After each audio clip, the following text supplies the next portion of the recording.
So, warmly welcome to Swedish Collegium for Advanced Study, everyone. My name is Kristina Garsten, and I'm the principal of SCAS. It's my great pleasure to see you all here today, especially after 2 years of relative restrainment socially.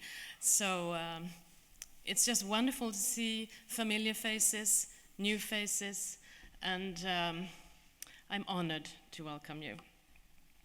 This is a joint event. It's the third and fourth Wittrock lectures, and also an alumni event. So all the more joyful. Now, before we proceed to the lecture, let me say a few words about the Wittrock lecture series. This lecture series is arranged annually by the Swedish Collegium for Advanced Study. And at these lectures, internationally renowned and state-of-the-art scholars give a public lecture based on their research interests. Topics may range across the humanities and social sciences and cover a broad spectrum of issues related to global history and modernity, globalization processes and social change, intellectual history, and the plurality of knowledge cultures. And the lecture series also aims to address complex challenges facing contemporary society, from the shifting nature of globalization, crisis in democracy, to the future of governance and indeed human civilization. The Wittrock lecture series was instigated in 2019 in honor of the contributions of Professor Björn Wittrock, present here today. Warmly welcome, Björn. Welcome home. As principal of SCAS in the years 1996 to 2018, and its driving force ever since the creation of SCAS in 1985, Björn Wittrock has contributed significantly to the strong position of the Collegium as an internationally renowned institute for advanced study, and to the social sciences and the humanities in Sweden, Europe, and well beyond. Through his research, he has contributed to the advancement of the sociology of ancient, medieval, and modern societies, to global history, intellectual history, and to civilizational analysis. And now let me introduce the speaker of the third Wittrock lectures, Professor Hans Joas. It's a great honor to have you here today, and a great pleasure. We are all excited to hear about your topic. Hans Joas is Ernst Troeltsch Professor for the Sociology of Religion at Humboldt-Universität zu Berlin and Professor of Sociology and Social Thought at the University of Chicago.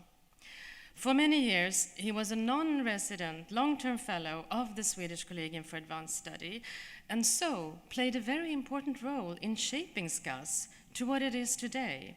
And for this, we are deeply grateful. From 1990 to 2002, he was professor at the Freie Universität Berlin, and from 2002 to 2011, director of the Max Weber Kolleg in Erfurt. He has held a number of visiting professorships, for example, at the universities of Toronto, Madison, New York, Uppsala, Vienna, and Gothenburg. Among his most important recent book publications in English are Faith as an Option, Possible Futures for Christianity, published by Stanford University Press in 2014, the book The Sacredness of the Person, A New Genealogy of Human Rights, published by Georgetown University Press in 2013, the book War in Social Thought, Hobbes to the Present, co-written with Knöbel, published at Princeton University Press in 2013, and the book The Power of the Sacred, An Alternative to the Narrative of Disenchantment, published by Oxford University Press last year. He holds honorary doctorates from Universität Tübingen and Uppsala University. And among his numerous awards are the Max Planck Research Award 2015 and the Prix Paul Ricoeur of 2017. Earlier this year, the German Sociological Association awarded its prize for Distinguished Lifetime Achievement to Hans Joas. As part of their motivation, it was said that, and I quote, "With his work, he decisively shaped the exchange between German and North American sociology and significantly influenced the development of sociology." End of quote. Hans, we are honored to have you here today and look forward to your lecture.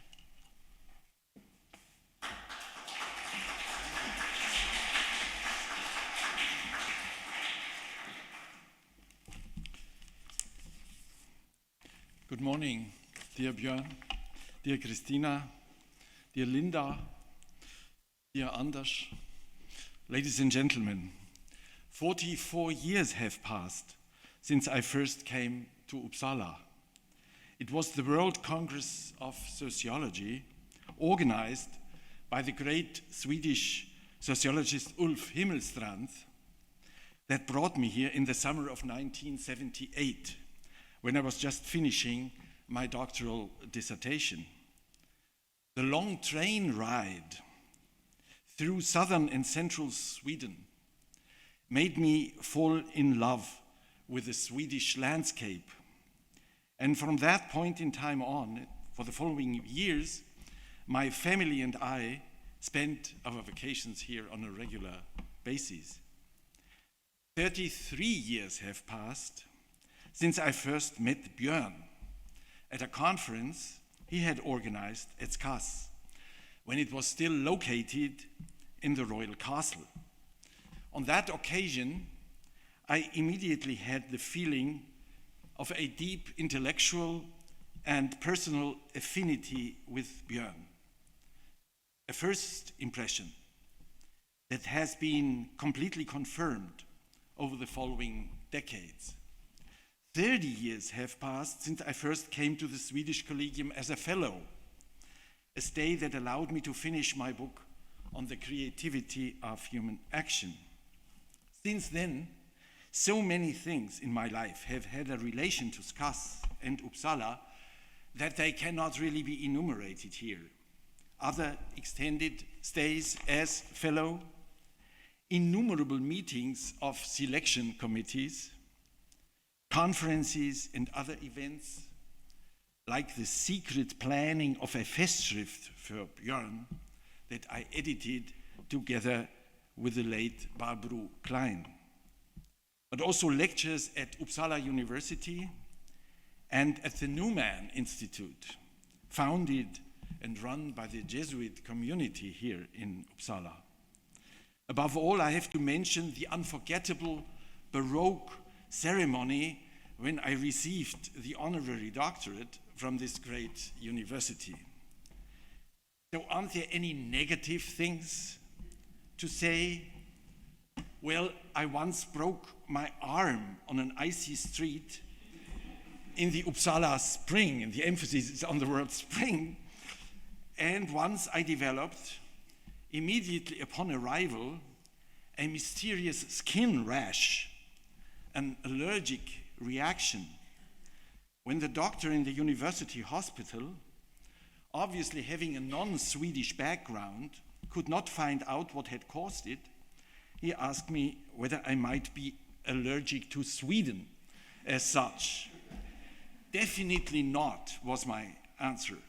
To the contrary, it is a very great pleasure for me and a particular honor to be invited to give a lecture here named after our admired colleague and my good friend Björn Wittrock. Now let me switch to the serious topic.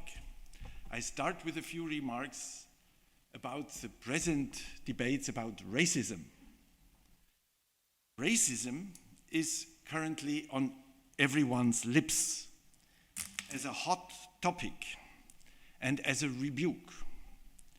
Just a few years ago, when an African-American football player took the knee during the pre-game national anthem, his courageous gesture posed a considerable risk to his career.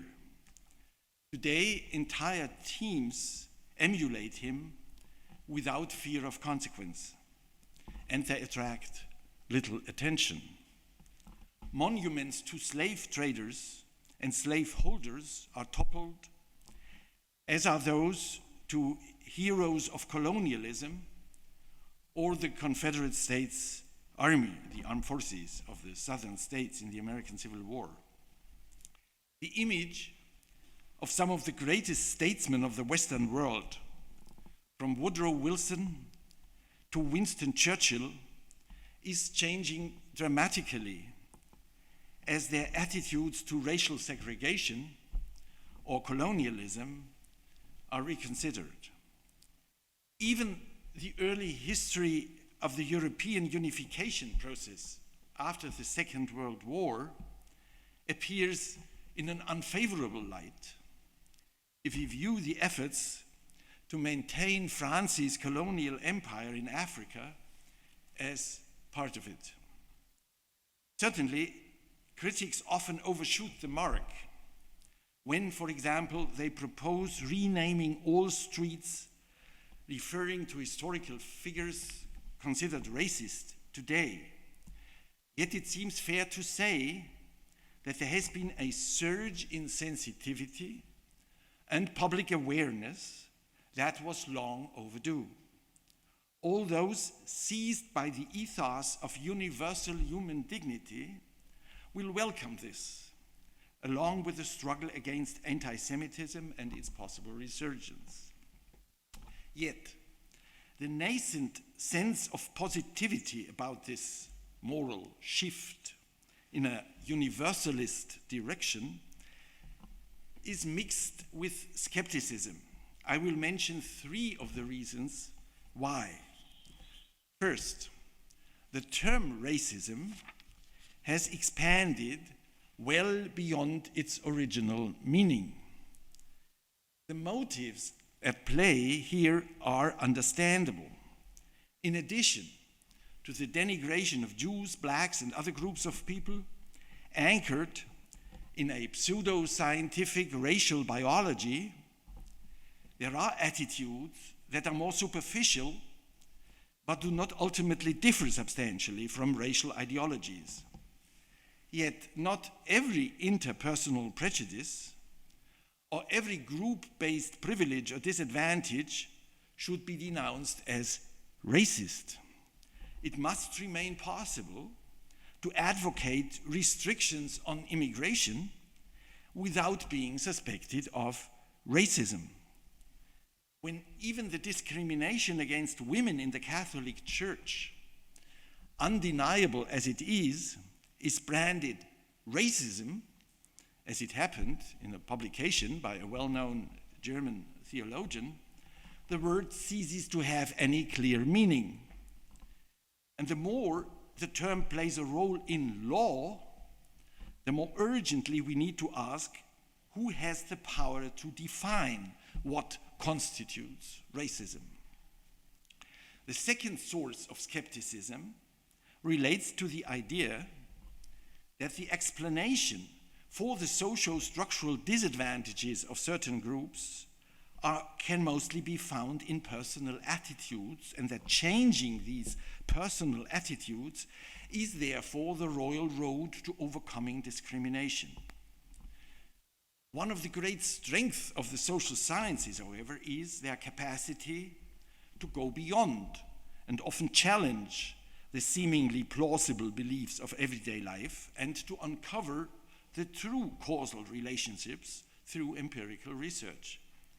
To take one example, in a whole series of books published from the late 1970s on, one of the leading black sociologists in the United States, William Julius Wilson, who teaches at Harvard, has argued that the grave deterioration of black neighborhoods in US American cities since the 1960s, that is, the extent of unemployment and violence, including police brutality, drug addiction, unwanted pregnancies, and family breakdown, is not due to increased racism, but paradoxically to its decline. How can this be? Wilson's contention is that the successes of the civil rights movement facilitated the formation of a black middle class with better access to education and jobs, and above all, the relocation of its members to other urban districts. Left behind in the ghettos were those who did not manage to make this leap. This means that subsequent generations lacked sound sources of pedagogical authority and role models for their own advancement, as well as jobs, especially in black-owned shops and businesses. For his first book, Wilson chose the title, The Declining Significance of Race, to highlight this paradoxical mechanism and thus point up the growing importance of economic differentiation within the black population. His focus then was on the decline in the relative importance of racist attitudes in explaining poverty. However, the title was and still is perceived as a provocation. There are about 800 publications scrutinizing or seeking to refute the argument attributed to Wilson that race now plays only a minor role in social inequality. Wilson failed to shift attitudes by penning another book called The Truly Disadvantaged. These were the very people he had always been concerned with, those who had benefited little from the successes of the civil rights movement. To this day, the fact that the black middle class often lives separately from the white middle class, from their white counterparts, is put forward as evidence of the falsity of Wilson's interpretation. Yet he had never denied the persistence of racist attitudes and had always recognized the dependence of relative black successes on the political environment. Now, this here is clearly not the place to go into these thorny sociological issues in more detail. My goal at the moment is merely to underscore the complexity of the causal relationships that prohibit any facile use of racism as an explanatory key. The third reason for skepticism is the following. Racism is conscious anti-universalism. I have already referred to the ethos of universal human dignity and thus to what is often called, in philosophy mostly, moral universalism, an ethos according to which all human beings have the same dignity, which is not something they have acquired or can ever be stripped of. In the struggle against racism as conscious anti-universalism, however, it makes a crucial difference whether this is conducted in the spirit of moral universalism or merely as a battle of one particularism against another. The oppressed are far from immune to the dream of a mere reversal of conditions, of the desire to establish their own supremacy by all means possible, including violence and the debasement of their oppressors. But this only perpetuates the eternal cycle of violence and oppression.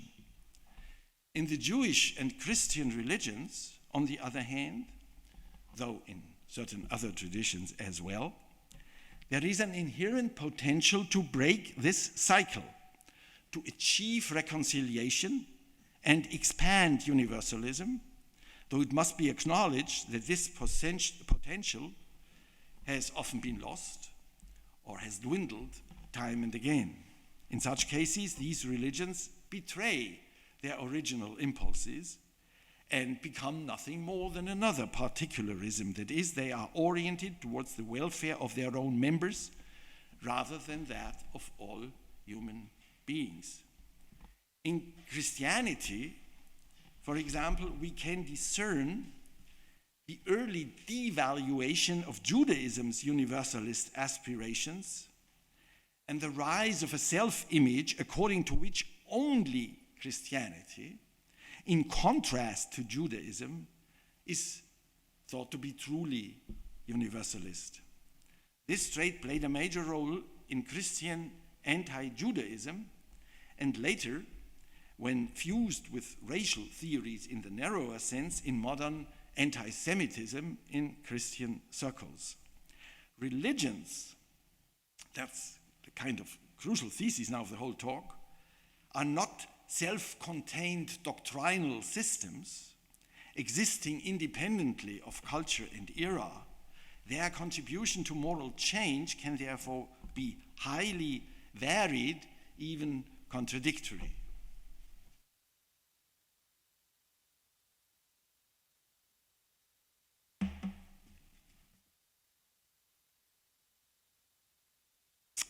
Now, I'm going to demonstrate this here with the help of a case study, namely the US-American civil rights movement after the Second World War, and in particular the struggle to eliminate racial segregation and institutionalize racial discrimination in the South in the 1950s and 1960s.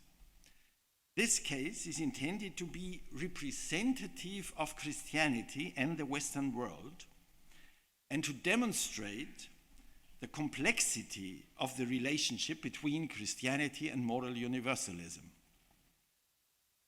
It is a phenomenon particularly well suited to this objective, because here, and that's the main reason why I chose this particular example, because here Christianity played an undeniably important role for both sides, both in the struggle against racial segregation and racial discrimination, and in their genesis, justification and defense. Now, at this point, before I've even begun to set out my analysis, some could object that my approach is tendentious and unfair. Rather than seeking to properly elaborate the role of Christianity in the history of Western freedom, they could argue that I have deliberately chosen one of the darkest but long since overcome chapters of history, one for which neither Europeans nor the inhabitants of the northern states nor the United States as a whole can be held responsible. This, they might continue, is like taking the South African apartheid state as representative of Reformed Christianity or the West as a whole. Without wishing to deny the special characteristics of the southern states, I believe it is wrong to suggest that these are the affairs of others with whom we have nothing to do. First of all, the situation of blacks in the United States at the time was undoubtedly a consequence of the enslavement of their African ancestors. But it was Europeans who took advantage of the intra-African slave trade. It is true that they brought relatively few of the enslaved to Europe and did not establish slave society within the continent of the kind that had existed in antiquity, societies, that is, in which slaves made up a considerable portion of the population and were of key importance to processes of production. But precisely because the geographical distance between Europe and the slave-holding societies in Brazil, the Caribbean, and southern North America makes it easy for Europeans to clear their historical conscience, it is crucial to remember that the slave trade and slave economy constituted an essentially triangular business. Slaves were deported from Africa to the Western Hemisphere, where they were essential to the production of commodities such as sugar and cotton, most of which ended up in Europe. Meanwhile, worthless or dangerous goods, from glass beads to alcohol and weapons, were shipped from Europe to Africa to be exchanged for ever more human material. The slave trade and the colonial or post-colonial slave economy generated enormous wealth, without which the Industrial Revolution could not have taken place, or not on the same scale and at the same speed. The buildings of many European port cities from Nantes to Liverpool still bear witness to the wealth of that era. In the words of the British historian Hugh Thomas, who wrote one of the most comprehensive books on the history of the slave trade, I quote, "Every maritime European nation, every Atlantic-facing people, and every country of the Americas was involved in this system in one way or another. Just as some Europeans tend to look back and imagine that the colonial rulers and settlers were not Europeans, and thus shift responsibility for the slave economy onto others, even northerners in the United States have sought to remove themselves from this history time and again. Yet the very founding of the United States was based on a constitutional compromise that guaranteed the continuation of the slave economy in the southern states. It is true that the emancipation of slaves in 1863 occurred in the context of the Civil War, but it is a myth that it was waged by the northern states with this intention from the outset. The reason for the war was in fact the question of how new territories joining the United States ought to proceed with regard to the slave economy. I think I skip something because this is getting a little bit long. I want to get to the case study as such. So I feel justified to view the civil rights movement in the United States as a significant part of the history of the West and as a significant part of the history of Christianity. Again, it should be remembered, while there have always been Christian criticisms of slavery, there has never been any lack of Christian justifications for it. And the latter have been more central to the world of power politics. In a short book I published, only in German so far, Are Human Rights Western?, I tried to show that these were not simply abstract justifications, theological justifications of a distant practice, but concrete contributions that shaped the institution of slavery. By analyzing the sermons of Protestant pastors in the southern states during slavery, for example, one could demonstrate how difficult it was to relate without contradiction the typical Protestant pathos of freedom to the conditions of the slave economy. One possibility, which was also seized upon by a number of colonial legislatures, was to flatly deny slaves the ability to be Christians, because, as they said, their barbarity and rudeness, or the weakness and shallowness of their minds. This, however, was evidently contradicted by Jesus' Great Commission instructing Christians to preach the gospel to all the peoples of the world, to baptize and teach them. And actually, I discovered in a novel by James Fenimore Cooper, somebody refers to that passage in the gospel and said, as Jesus said, I send you out to all the civilized peoples of the world. And then somebody says, oh, if I remember the gospel correctly, the word civilized doesn't appear in its text. And then he's saying, yes, of course, because Jesus didn't know yet about the American continent. If he had known about it, he would have said to all the civilized peoples in the world. Some even suggested introducing a special new ritual that would precede baptism. This required black baptizants to take an oath in the presence of their master, stating that they would not seek to derive from baptism any claim to manumission or any limitations on their absolute duty of obedience. Now, a Christian is truly obliged not to carry out an order that contradicts a divine command, but the slave owners and pastors had no wish to grant baptized slaves the kind of freedom of conscience that would have enabled them to examine such matters. Pastors also played an important role in shaping the precise legal form taken by the institution of slavery. This partial juridification, however, did not furnish slaves with any scope for freedom, but instead made the punishment of rebellious or fleeing slaves a legal duty of slaveholders. In the time of the Civil War, a variety of theological justifications for slavery were still put forward, arguing that it rested on biblical foundations and was morally superior to the system of wage labor in the North. Even after the Second World War, when the civil rights movement valiantly challenged racial segregation and discrimination, its opponents were mostly devout Christians. Now, it would be tempting to present an epic history of the civil rights movement and the biography of its key charismatic leaders, such as Martin Luther King, but I'm going to take a different approach. The question has to be how it was possible to unleash the moral universalism always inherent in Christianity in such a way that it could shake the foundations of and indeed defeat a racist regime that saw itself as Christian, a regime that appears to us in retrospect as an inconceivable betrayal of this Christian moral universalism. How did this movement get off the ground? What role did Christianity play in it, and what facilitated its success?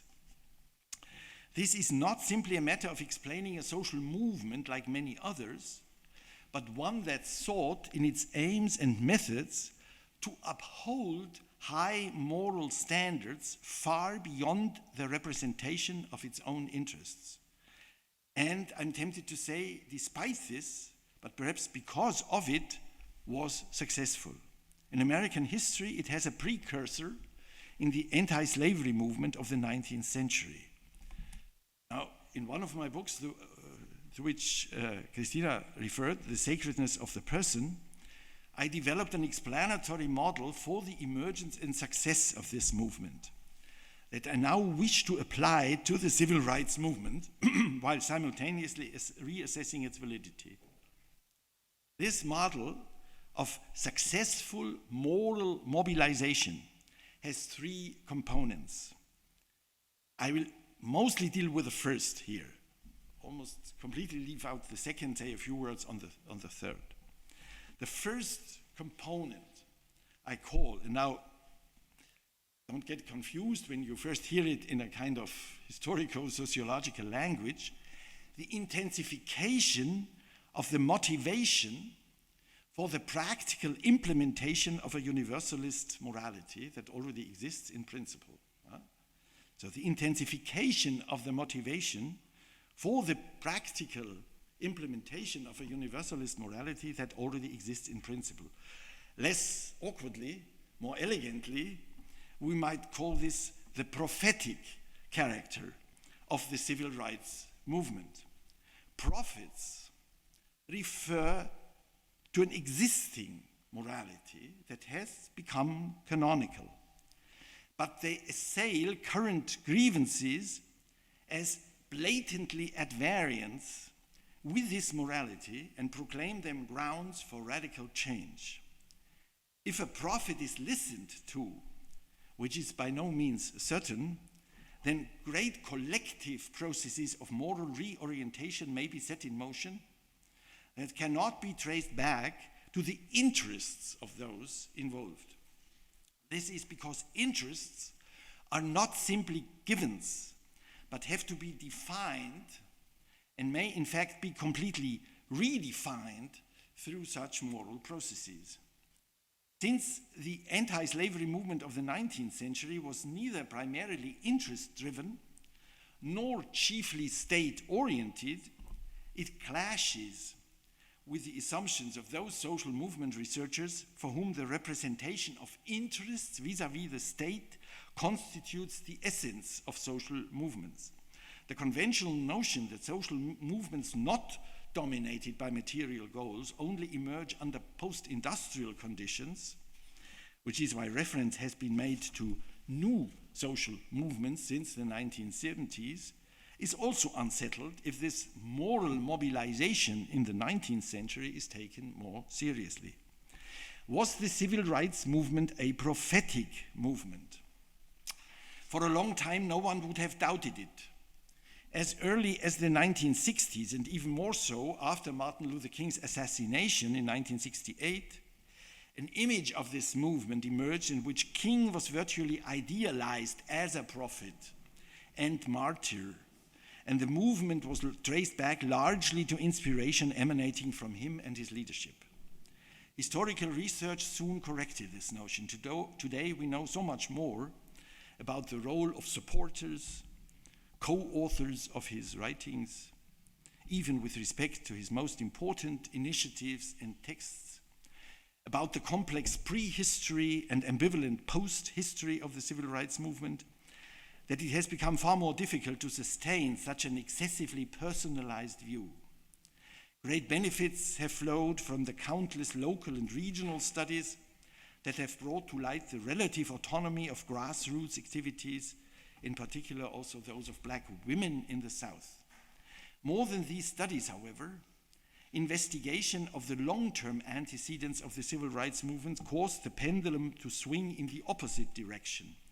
Under the heading Long Civil Rights Movement, various authors have asserted that, I quote, the true origins of the civil rights movement are to be found in the cross-racial communist-led labor movement of the New Deal era.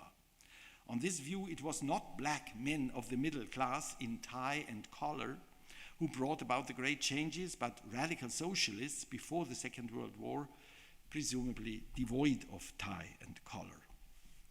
Clearly, profound social inequality persists in the United States, in which racial characteristics play their part, particularly in the case of the black urban underclass that I have mentioned. In retrospect, then, it makes sense to probe the possible limitations of a struggle that focused on achieving equal civil rights. Still, in my opinion, the thesis of the civil rights movement as a cross-racial radical labor movement is empirically unconvincing. What we have to do is grasp the prophetic character of this movement without false personalization. Now, I single out 4 elements of relevance for this thesis of the prophetic nature: the role of pastors, the theology of the prophetic, a structure of prophetically initiated revivalist practices within the movement, and the absence of a prophetic counter-movement in defense of racial segregation among whites. First, I contend that we cannot understand the civil rights movement without considering the role of pastors, especially Baptist ones. In making this argument, I do not mean to lend support to the myth of a specific black prophetic tradition in the United States. This notion is a myth in the bad sense. First, because the various black congregations were often not led in a prophetic spirit at all, but were oriented towards tamely reconciling oneself to one's fate and salvation in the hereafter or in a distant future. Second, because there were white prophetic figures in the US American revival movements. And third, because there seems to be something paradoxical about the term prophetic tradition itself.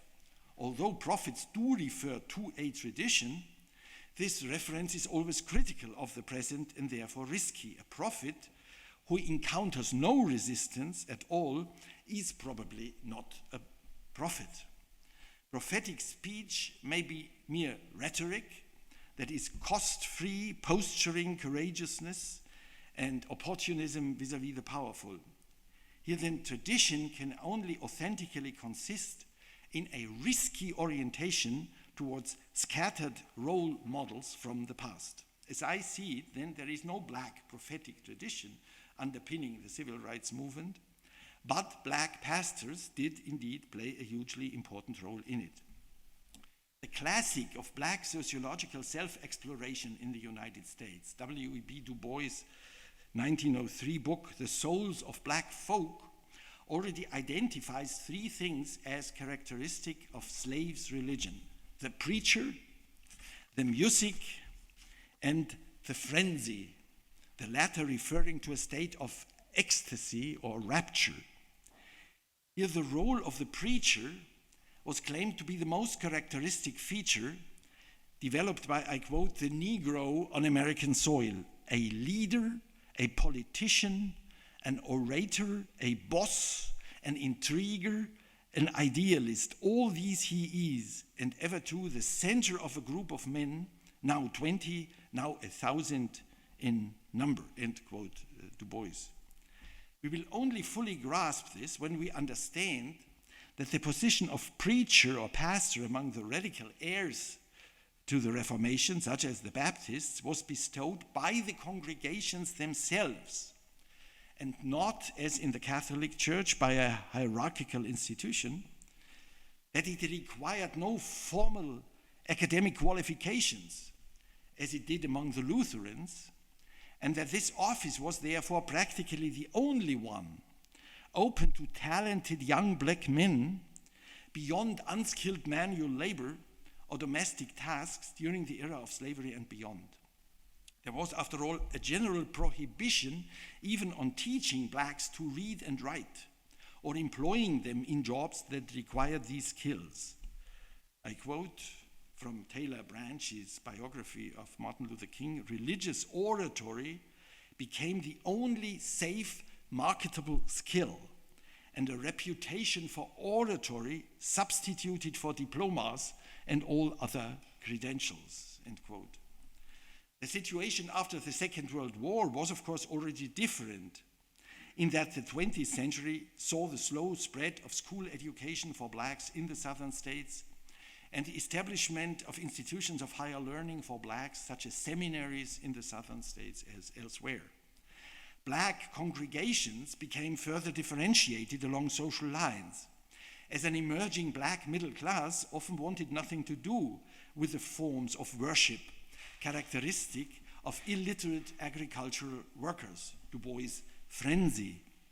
If we look more closely at Martin Luther King's background and educational career, we find that he came from a long line of pastors extending over generations, and that he was greatly influenced by his pastor father, who had even made a trip to Europe, and in Germany, the land of Martin Luther's Reformation, made the decision to change his son Michael's first name to Martin Luther, a far from obvious choice for a Baptist. King attended segregated academic institutions in the South, but then also non-segregated ones in the North, before ultimately graduating with a doctorate in theology from Boston University. When he returned to the South, from the outset, his activities were not limited to the particular congregation that took him on as preacher, but occurred within the extensive networks spanning multiple congregations and their pastors. These congregations, you have to bear in mind, meant much more to their black members than we might imagine. We need only think of the fact that, as a rule, poor blacks could not get loans from banks for lack of collateral, and therefore depended on reciprocal lending within congregations. The congregations and pastoral networks formed a superb organizational infrastructure for the civil rights movement once it had managed to overcome the sense of resignation vis-à-vis a system perceived as overpowering. On a path full of initial setbacks, the foundation of new bodies, such as the Southern Christian Leadership Conference in 1957, also helped flesh out this infrastructure. Now, Martin Luther King, who was more successful than anyone else in mobilizing these networks' organizational resources, quite consciously geared his theological thinking towards the idea that the prophetic dimension might offer a route out of the polarization of theological debates. The liberal Protestantism of the period before the First World War, with its positive understanding of modernity and its faith in progress, had lost much of its prestige as a result of that conflict, especially in Europe, but subsequently in the United States as well. The anti-liberal and so-called anti-historicist revolt of the dialectical theologians, however, seemed to many an unsatisfactory alternative, a return to a religious orthodoxy not embedded intellectually and politically in the new historical situation. In his development as a doctoral student, King was quite obviously looking for a third way, as represented, for example, by the theology of Paul Tillich. But more enduring and formative for King than Tillich whom the former accused of diluting the personality of God to the point of rendering it a mere abstraction, such as the ground of our being. If you are familiar with Paul Tillich's work, you know God is the ground of our being. But of course, some people say, can you pray to the ground of our being? I mean, if it's not a partner in a dialogue, so to speak, yeah? just a philosophical and ontological assumption, that is a point emphasized very much by King, was the influence of the theology of Reinhold Niebuhr, the best-known Protestant theologian in the United States in the 20th century. Without adducing the evidence for this here and discussing it in detail, I believe that King adopted more theoretical elements from Niebuhr than from any other 20th century theologian. Certainly, there were black religious intellectuals who also influenced him, but it was mostly Niebuhr who emphasized the prophetic in opposition to all liberal optimism about progress without becoming apolitical. We might say that at the level of anthropology and philosophy of history, the theologian Niebuhr vigorously opposed the liberal tendency to think of human beings as permanently perfectible and to expect constant, albeit sometimes slow, progress from history. If human beings are always going to be sinful and prone to evil, and the world will never become an earthly paradise, then there may be grounds for concentrating solely on individual morality and embracing an apolitical quietism. However, and this is the prophetic dimension, we might also call for a radical renunciation of evil, and thus for a collective change of heart, a spiritual transformation or conversion, and an immediate one, not one located in some distant future. This change of heart would be guided by the awareness that those who seek to bring it about are never simply good, and those who resist it are never fundamentally bad. This entails a tremendous amount of humility with regard to the moral qualities of one's own side, and skepticism towards the glorification of all new social realities, as well as a valiant readiness to always see one's opponents as human beings worthy of love. This explains why, even in situations in which white racists and used gross violence against unarmed black men, women, and children, their past has urged them to pray for their oppressors, for they know not what they do. When violence was occasionally used by members of his own movement, King demanded a day of reflection and repentance. It was not Niebuhr's own stance on the struggle against racial segregation, nor his sharp distinction between individual morality and collective amorality that King found persuasive, but rather his elaboration of the structure of the prophetic awakening. This seems to me to be why, from 1963 onwards, a Jewish theologian was able to become another major influence on King, and indeed one of his closest comrades in arms and personal friends, Abraham Heschel, originally from Poland, had submitted a doctoral thesis entitled The Prophetic Consciousness to Berlin University in 1932. I have to mention that, was even able to defend it after Hitler's seizure of power in February 1933. However, it had become impossible to publish it in Germany. It was finally printed after years of delay in Krakow, in Poland. While his book could no longer make an impact in Germany, Heschel was deeply influenced by the great German thinkers of the time, such as Max Scheler and Ernst Cassirer, though he sought to go beyond them in the direction of an enlightened and modern Hasidism.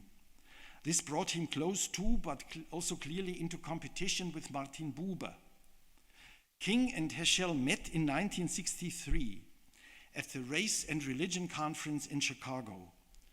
For Heschel, the exodus of the enslaved did not end with Israel's liberation from the pharaonic yoke. In fact, as he put it in his still stirring address to this conference, I quote, "It was easier for the children of Israel to cross the Red Sea than for a Negro to cross certain university campuses." He described racism as Satanism, as unmitigated evil. God, he contended, is the father of all human beings or none, while the image of God is in every person or none. For Heschel and for King, the prophetic transcended all attachment to a specific religion or denomination. It went beyond the Jewish or Christian faith and allowed for collaboration with all who shared the moral universalist goals, including communists and atheist existentialists. For them, racial segregation was the sin that could no longer be tolerated and that must be overcome, even if this meant risking one's own life, and without violence. Heschel also organized the resistance of clergy to the Vietnam War and did much to prompt King to speak out and campaign against it ever more passionately. The organizational infrastructure and theological orientation came together in the prophetic orientation, but making a reality of it required a particular configuration of church services and political action. Here, activists could draw on both the tradition of evangelical revivalist movements and older forms of relatively timid black political protest.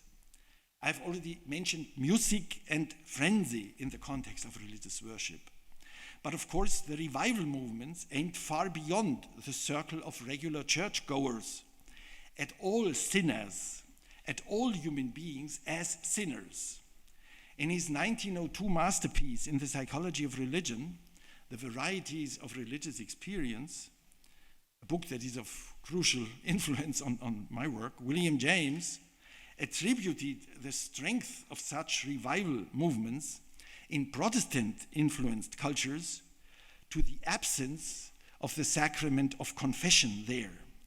The idea here is that rather than feeling cleansed of one's own sins, after repentance and penance, as Catholics typically do, in the case of Protestants, individual feelings of guilt could become concentrated through the identification of a grievance entailing collective culpability.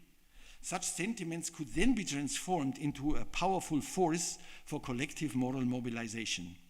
How aware Martin Luther King seems to have been of this nexus is evident in the fact that he directly sought the advice of the most famous revivalist preacher of the post-war era, Billy Graham. Graham, meanwhile, himself a Southerner, refused to accept segregation at his revival meetings from 1954 onwards and managed to sustain this despite the prevailing legal situation. Many of those involved experienced and described the activism of the civil rights movement as religious. Miraculous healings were reported, and sudden conversions occurred. Confrontations with police and racist opponents were interpreted in analogy to biblical events. King was interpreted as the Messiah. It is said that in the state of Mississippi, for example, a picture of King hung next to a picture of Jesus in every black home in the 1950s and 60s. Church attendance increased significantly. It is therefore inadequate to view the civil rights movement merely as a political expression of a religious orientation, because the political also had an effect on the religious. Public prayers and political marches merged into one another. People prayed with their legs, to quote Abraham Heschel again. What had previously been timid protest, such as refusing to patronize shops run by owners particularly given to acts of racist humiliation, became large-scale, visible collective action inherently calling for emulation, as blacks deliberately crossed segregation lines on buses and sustained a weeks-long boycott of Montgomery's entire bus system in 1955. 56. Putting up with the disadvantages like walking to work and back home again in the evening required considerable sacrifice. Only through the discipline of those involved, born of enthusiasm, was success possible. Collective prayer and song were major sources of such discipline and self-sacrifice. The last point here. But it is conceivable that this movement might have had to face a passionate, segregationist counter-movement, one that could also have conceived of itself as a revivalist movement. Yet for all the massive opposition to the civil rights movement, which was so great that it long seemed quite unlikely to succeed, this did not happen. Why was there no prophetic white counter-movement? This question was raised above all by David Chappell in his important 2004 book, A Stone of Hope, and has been the subject of heated debate ever since. Chappell was able to show that the white defenders of racial segregation found little support in the leadership, I emphasize leadership, of the mainline Southern churches. To be sure, traditional biblical cliches continued to circulate, such as Noah's curse upon his son Ham, who had failed to cover Noah's nakedness, and whose descendants spread across the world were now condemned to be servants of his brother's descendants. You may have heard about this myth legitimating racism. But this passage, directed against the Canaanites in the Bible, had always been more than dubious as applied to blacks. It acquired its modern meaning when Christians sought to reconcile their belief in the one creation of man with their total dominion over blacks. In the 19th century United States, this was the most common way of justifying slavery. Yet it was purely suited to justifying racial segregation that was supposed to embody the precept separate but equal. There were also new theological attempts to justify racial segregation. These at least conceded that the Bible did not make such segregation obligatory, but claimed that the Bible did declare it permissible. The analysis of sermons has brought to light texts such as that of a pastor in Dallas, which bore the title God, the Original Segregationist, and whose subtitles read Moses the Segregationist, Jesus the Segregationist, Paul the Segregationist, and Nimrod the original desegregationist. Nimrod, a descendant of Ham, the mythical founder of the Babylonian and Assyrian empires, the king responsible for the Tower of Babel.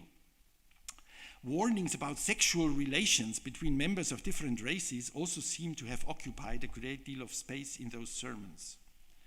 According to one author, other religious groups appear to have championed the upholding of segregation more resolutely than the mainline churches. However, the gap between church leaders and the grassroots was considerable even in the latter, and white pastors who showed sympathy with the civil rights movement risked being removed from office by their congregations. The churches did not split over this issue, but due to their internal differences, they could not function as a forceful actor for either side. The educated elite of the southern states, such as lawyers and journalists, tried to prevent the abolition of racial segregation by legal means, chiefly through the constitutional argument that the federal government was exceeding its competence vis-à-vis the states if it tried to force them to end the racial divide. The majority of the white population in the South sympathized with the rapidly growing white citizen councils, which had up to 60,000 members and organized resistance to the civil rights movement. The members of these organizations increasingly turned their back on their churches, disappointed by their lack of support. Some council leaders went so far as to reject churches and to reject Christianity altogether. One could say an anti-Christian form of racism began to emerge because of the lack of Christian support for segregation. This ideology has become a source of inspiration for present-day white supremacists, a group that has garnered international attention since the far-right rally in Charlottesville, Virginia in the summer of 2017. Otherwise, since the end of racial segregation in the 1960s, the political right and the Protestant churches in the southern states have once again entered into a tighter embrace, and a radical white Christian nationalism is now burgeoning in the United States, and there are many publications on that. Now, as I said, I think I skip over the second component because it's getting too long. I have already partly dealt with the topic in the sense of collective practices of mobilization in such a morally oriented movement. But the third component and the conclusion. The third, is the following: decisive, not so much to the genesis of moral mobilization as to its success. The third component of my model I call the practical transnational organization of moral universalism. The practical transnational organization of moral universalism. In the words of the German historian Jürgen Osterhammel, the British campaigners against slavery, for example, saw themselves, I quote, from the outset as activists engaged in a worldwide project. The suppression of the slave trade and slavery took the form of a transatlantic chain reaction in which every local action was endowed with additional meaning by a larger context. End quote, Osterhammel. Transnational networks helped every branch of the movement. There is a fundamental difference between such transnational networking from below and the imposition of an international regime on individual states with the substantial involvement of other states and guided by their interests. Hence, the third component entails the embedding of a movement in transnational networks of power. Anti-slavery movement of the 19th century would not have been successful in the United States if it had not been supported by the pressure brought to bear by the British sister movement on the government in London. Some even believe that it succeeded only because the northern states won the Civil War. The firmly established racial segregation in the 20th century did come under pressure through economic modernization and politically induced developments, such as President Truman's desegregation of the US armed forces in 1948, after the Second World War. I will never forget a dinner I had with the black historian John Hope Franklin, speaking about racial segregation in the US Army during the struggle with German racism, so to speak, in the Second World War, and how he talked about that. You know? Truman did this by executive order, that is not by an act of Congress, because he would not have gotten the majority in Congress. And this then also applied to the military bases in the southern states. But the political balance of power was such that the southern states, left to their own devices, would probably have developed into something akin to the apartheid state in South Africa had they not been part of the United States. It was not so much transnational embedding that was decisive to the success of the civil rights movement, but the specific situation of the southern states within a federal state, separation from which was quite out of the question after the traumatic defeat of 1865. In the early stages of the movement, it was a famous 1954 Supreme Court ruling that had a tremendous galvanizing effect by declaring racial segregation in public schools unconstitutional. As the movement progressed, it was increasingly successful in prompting liberal media and activists in the North to sympathize, provide material support, and participate directly in campaigns. This has been emphasized, although one-sidedly, in an influential sociological book, The Civil Sphere, by Jeffrey Alexander. I think one-sidedly. The votes of northern blacks already played a major role in Kennedy's narrow victory in the 1960 presidential election. But foreign policy motives were also of great importance to the federal government's change of course, which began hesitantly and ambivalently under President Kennedy, and was only carried out consistently after his assassination under his successor, Lyndon B. Johnson. In their missionary work in Africa, US American churches experienced news of the brutal repression of blacks in the southern states as a huge obstacle to their credibility. Thus, the US government saw ever more clearly that this situation was bound to be grist to the mill of Soviet anti-US propaganda and would inevitably have a highly unfavorable impact on the country's image in those African colonies that were gaining independence at the time. Nascent forms of cooperation between the civil rights movement in the United States and anti-colonial movements in Africa intensified this pressure. The role model of Gandhi had had an early impact on King, who clearly recognized the international dimension of his own struggle. Perhaps you allow me to say in parentheses, this is from a chapter of a book I'm writing, and the preceding chapter is about Gandhi. And I can maybe say more about the book in the discussion. Now the conclusion. I hope I have at least sketched out a reasonably vivid picture of the civil rights movement and a sociological explanation for its emergence and success. Taking this movement seriously, I find, shifts the parameters of contemporary public debates on religion and politics in many ways. Martin Luther King's Christianity was certainly no opium of the people, or for. The public role of religion in the civil rights movement was not a danger to political freedom, but constitutive of it.